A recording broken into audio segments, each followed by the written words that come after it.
Hi everyone, I'm Charlotte and I'm here today to show you my top tips and my method for making perfectly silky, smooth, works every time chocolate ganache.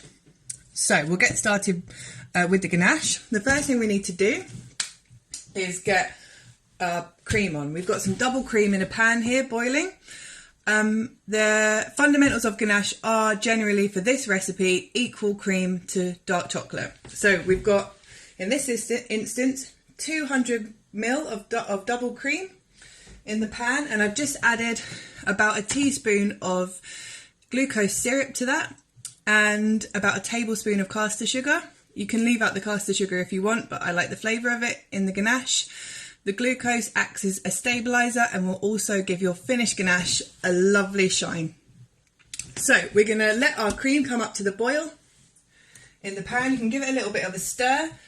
If you just let it come up to the boil without stirring it, all that glucose and all that sugar will be sitting on the bottom of the pan and it will burn before the cream can boil. So you need to just give that a little stir every now and again, and we're going to come back over to our chocolate. So I've got some dark chocolate here. You can use anywhere between a 50% cocoa solids and 70% cocoa solids chocolate, whatever you fancy. Doesn't really matter too much for this recipe. My first thing I'm going to tell you about this chocolate is you need to chop it up really, really fine. Okay, it needs to be chopped up really small into really small pieces. This is going to help the cream to melt it quickly in the pan, so in the bowl. So you have to do minimal stirring. Okay, we want the hot cream to do most of the work. So we're going to chop our chocolate up nice and small.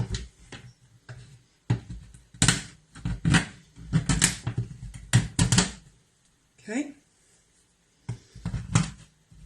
Just taking real care with the knife when you're chopping the chocolate here. It can sometimes be a little bit tough. So I've got my hand on top of the knife, tip on the board, and I'm just pushing down with my palm. Okay.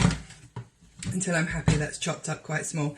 Now it's not chopped up super small, but sort of something like that.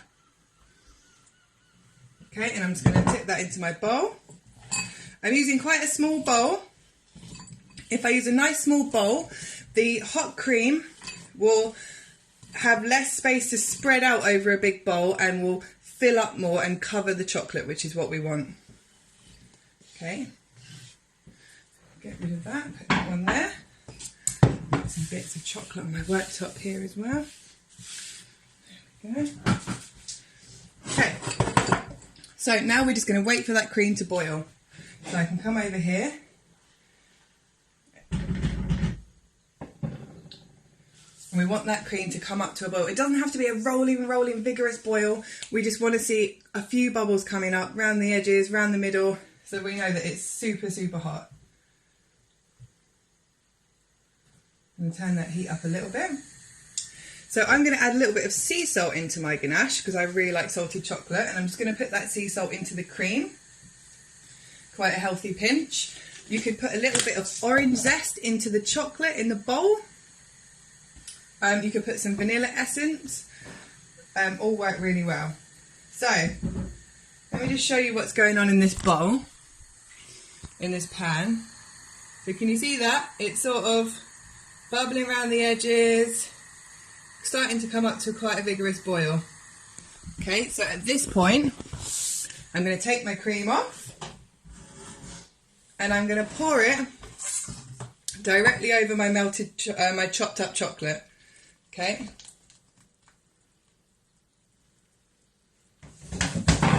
Get rid of that pan. And now we're just going to let it sit.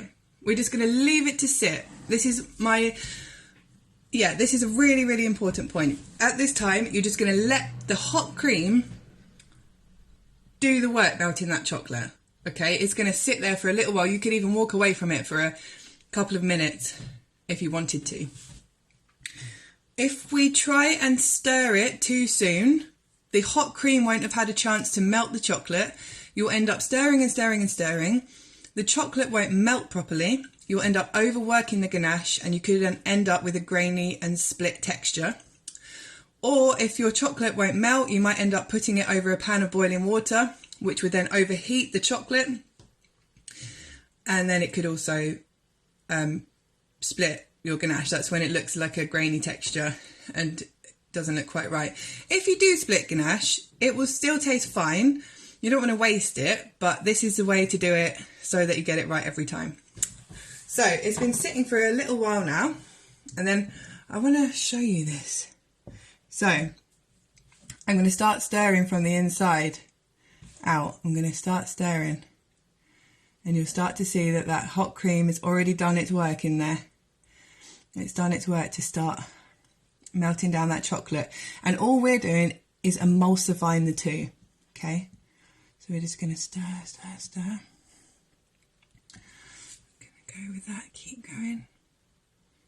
You can just keep going with it, and you start from the center of your bowl, and when you start seeing it come together in the middle of your bowl, you can start moving the spoon outwards a little bit. So keep going. And you'll start to see it change. Keep going with it, keep going with it. If you think, oh no, it's not mixing, it is, it will, keep going. And then suddenly it changes into this beautiful, silky,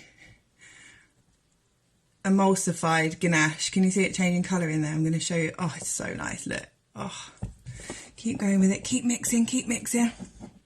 And anyone that's been on one of my classes, or anyone that's volunteered at one of my classes, will know that I'm a bit obsessed with ganache, so we'll just keep going with it until you get this silky, smooth, lump-free, glorious ganache, okay?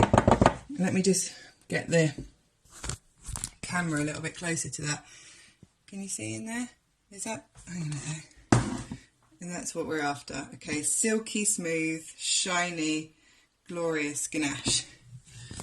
And you can use that to top cakes. You can use it to dip eclairs in. You can let it set and you can make truffles with it. You can whip it and use it as a cake filling. There's loads of things you can do with it, and it lasts really, really well in the fridge. You could keep it for over a week in the fridge. So there you have it. That's my ganache top tips. I hope you enjoyed.